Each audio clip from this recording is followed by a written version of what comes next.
So poison tree, a poison is a substance which can destroy anything. It may be human beings, it can be plants, it may be animals, or anything in nature. Poison can also kill the atmosphere, the air we breathe. Poison can also be in the form of food, which we take if it is taken in excess. Even water can act as a poison if it is taken in excess unnecessarily. So, in this poem, written by William Blake, he talks about the relations between two persons, between friends, in comparison to a tree. A tree, William Blake has also uh, considered as a poet who talks about nature and related to human beings. So let us read this poem. A poison tree. All of us get angry sometimes or the other. Is it good or bad to express one's anger? Why? Why not? What? No. In human beings, anger is the most destructive poison. Anger and disturbed emotions, a disturbed state of feelings, a disturbed emotion expressed by a person who does not think in the proper manner. An action or a reaction without proper thinking, without proper assessment, can act as a poison, and that gives rise to anger. So the poet tells, I was angry with my friend. I told my wrath did end. I was angry with my foe, I could not, I told it not, my wrath did grow. And I wondered, and I watered it in fears, and I watered in fears, night and morning with my tears. And I sunned it with smiles, and with soft deceitful wiles. And it grew both day and night, till it bore an apple bright. And my foe beheld it shine, and he knew that it was mine. And into my garden smile, when the night had veiled the pole, in the morning glad I see my foe outstretched beneath the tree.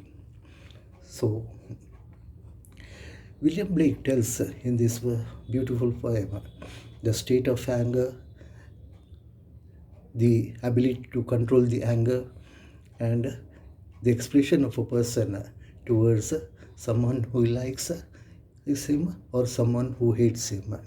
So when you get angry with a friend, you try to forget it, you forgive it.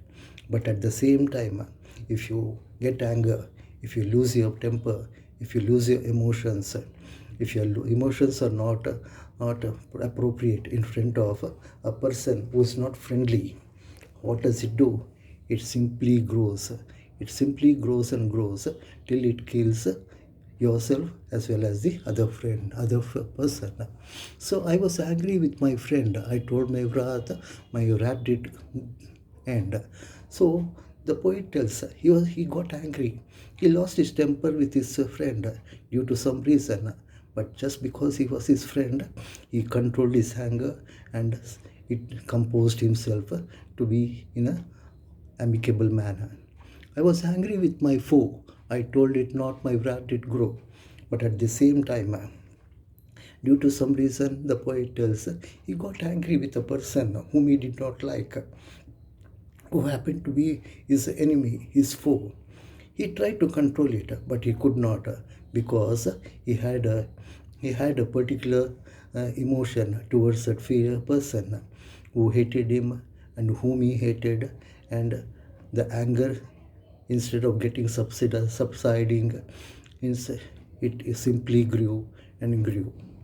And I watered it in fears, night and morning with my tears, and I sunned it with smiles and with soft, deceitful wiles.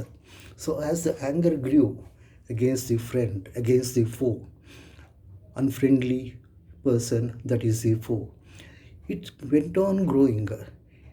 The poet allowed it to grow. He watered it in tears, that means his tears increased the anger, increased the hatred towards his enemy, towards his foe.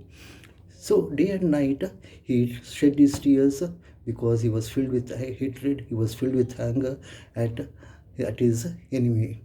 And he sunned it with smiles, and he allowed the anger to grow just like the sunshine, and with deceitful wiles, with false emotions and with deceitful cheating, that is, with false emotions, means hidden feelings.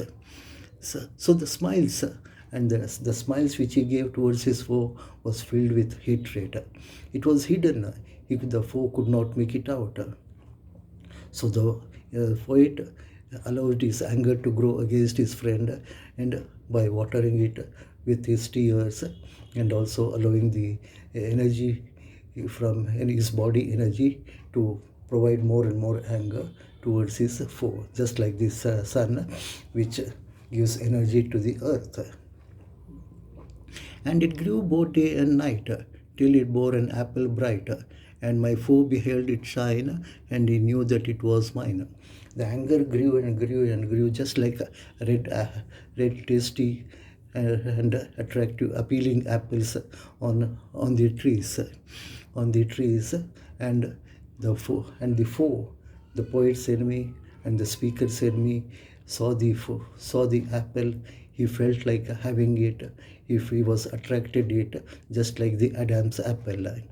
So just like Adam and Eve were attracted by the apple, in the same manner, the poet's enemy, the foe, was attracted towards the apple. What was the apple? The apple in this poem is the deceitful smile, the false smile, the hidden secret of anger could not be seen by the foe. But at the same time, the false smile, the cheating, deceitful smile on the speaker's face attracted the foe. The foe got attracted towards the speaker. He could not make out the anger hidden behind his mind. The foe was attracted by the apple which grew on the apple tree. It was apple tree watered by the tears of the speaker, and it was given energy by the deceitful emotions and hatred of the speaker. And into my garden stole, when the night had wheeled the pole, in the morning glad I see my foe outstretched beneath the tree. And one night, the foe, the poet, the speaker's enemy, he came hidden. He came stealthily. He secretly entered the garden of the speaker, and he tried to snatch the apple. He tried to snatch the apple in the darkness of the night, but but due to the anger, due to the poison of the speaker, the foe was not able to get the apple, but instead his lifeless body, was lying under the tree by morning. So when the speaker got up in the morning, he saw that the foe's body, the lifeless body of his foe, was lying beneath the tree, and he was so glad that he had taken revenge upon his foe. That is about the poison tree, written by William Blake.